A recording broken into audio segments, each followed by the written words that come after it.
Assalamualaikum warahmatullahi wabarakatuh. Halo sahabat Geo dimanapun berada. Dan halo juga anak-anakku sekalian yang sedang belajar di rumah. Saya berharap kita semua selalu dalam keadaan sehat walafiat ya. Baik sahabat, pada kali ini izinkan saya untuk menjelaskan tentang materi tenaga eksogen. Adapun materinya terkait dengan pelapukan ya. Oke, kita langsung saja ke materinya ya. Nah, sahabat, sebelum ke materi seperti biasa kita harus tahu daripada tujuan pembelajaran materi ini ya. Melalui metode pembelajaran discovery learning dan problem based learning, tentunya peserta didik dapat menjelaskan pengertian pelapukan. Nah, itu tujuan pembelajaran yang pertama ya. Kemudian yang kedua, peserta didik dapat menjelaskan proses pelapukan. Dan yang ketiga, peserta didik dapat menjelaskan dan menganalisis jenis-jenis pelapukan. Ya, itu ya tujuan pembelajaran untuk hari ini. Sahabat, anak-anakku sekalian dimanapun berada dan yang ada di rumah ya, tenaga eksogen adalah tenaga yang berasal dari luar ya. Ini sifatnya merusak ya. Nah, untuk tenaga eksogen ini ada beberapa poin, ada pelapukan, erosi, sedimentasi, dan mass wasting atau gerakan tanah. Nah, adapun yang akan saya bahas tentang pelapukan ya. Nah, pelapukan atau kita kenal dengan weathering ya. Sahabat, anak-anakku sekalian, apa sih itu pelapukan? Pelapukan adalah proses penghancuran massa batuan menjadi massa tanah, atau bisa juga dikatakan sebagai proses pengelupasan ataupun terlepasan material-material batuan kemudian menjadi massa tanah. Proses pelapukan ini tentunya dipengaruhi oleh banyak faktor seperti halnya ada iklim dan cuaca, topografi, batuan induk, serta organisme yang hidup di atas batuan tersebut. Ya, sekali lagi, jadi ada beberapa faktor yang mempengaruhi pelapukan ya. Di antaranya adalah iklim dan cuaca, topografi, batuan induk, serta organisme yang hidup di atas batuan tersebut. Nah, sahabat, kita akan bahas tentang proses pelapukan ya. Nah, di sini kita lihat di gambar yang nomor 1. Di sini ada batuan ya, dan juga ada sinar matahari. Nah, di sini jelas permukaan batuan terkena panas dan mengembang. Nah, artinya di sini suhu yang tinggi menyebabkan permukaan batuan memanas dan mengembang.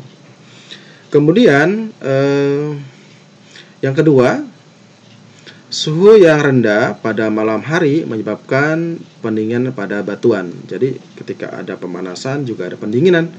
Jadi dua-duanya sangat mempengaruhi proses pelapukan.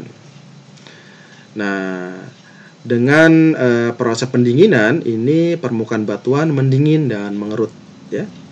Nah, kemudian di sini di poin ketiga, hujan turun mengenai batuan sehingga batuan mengerut karena suhunya turun. Nah, jadi ada kondisi panas, kondisi dingin, ada kondisi hujan. Dan yang keempat, karena adanya pemanasan dan pendinginan secara bergantian, ini menyebabkan permukaan batuan retak dan mengalami pelapukan. Nah, ini kita bisa lihat ya, bagian luar batuan mengalami retak-retak. Dan yang kelima di sini, ketika sudah retak tentunya hancuran batuan atau hasil pelapukan menjadi tanah. Nah, ini artinya ketika sudah retak-retak pasti akan hancur kan, pecah ya. Nah, seperti itu. Jadi butiran-butiran tanah. Kemudian di sini ini juga ada salah satu batuan ya atau tanah yang sudah membentuk batu ya. Nah, itu juga berasal dari proses pelapukan ya.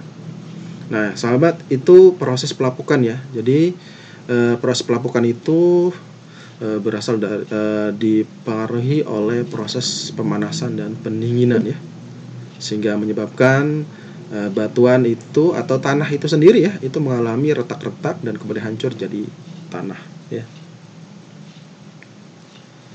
Sahabat, berikutnya macam-macam pelapukan. Nah, pelapukan itu dibagi menjadi 3, ada fisik atau mekanik, ada kimia, ada biologi. Nah, kita bahas satu persatu ya. Apa sih itu pelapukan fisik dan mekanik? Ini yang kita akan bahas pertama ya, pelapukan fisik dan mekanik. Nah, pada pelapukan fisik atau mekanik ini, proses penghancuran batuan menjadi pecahan yang lebih kecil terjadi tanpa mengalami perubahan susunan kimia. Biasanya, pelapukan ini terjadi karena perubahan musim, menyusupnya es di celah batuan, atau perbedaan suhu siang dan malam yang ekstrim ya, atau bahkan juga akibat benturan-benturan sesama batuan ya, yang terjadi secara fisik ya. Kemudian ini adalah contoh ya.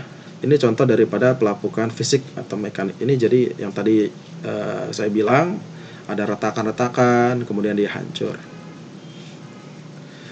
Berikutnya pelapukan kimiawi. Apa sih pelapukan kimiawi? Pelapukan kimia atau kimiawi ini adalah jenis pelapukan yang terjadi karena faktor kimia. Ya, tentunya faktor kimia dong ya. Salah satu faktor penting dalam pelapukan kimia adalah air atau pelarutan. Nah, jenis ini dapat terjadi akibat reaksi kimia pada batuan seperti oksidasi, karbonasi, dehidrasi, atau penguapan.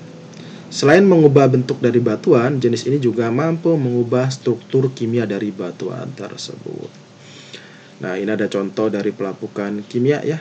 Ini adalah terbentuknya stalaktit dan stalagmit, ini terjadi di goa-goa ya. Gitu.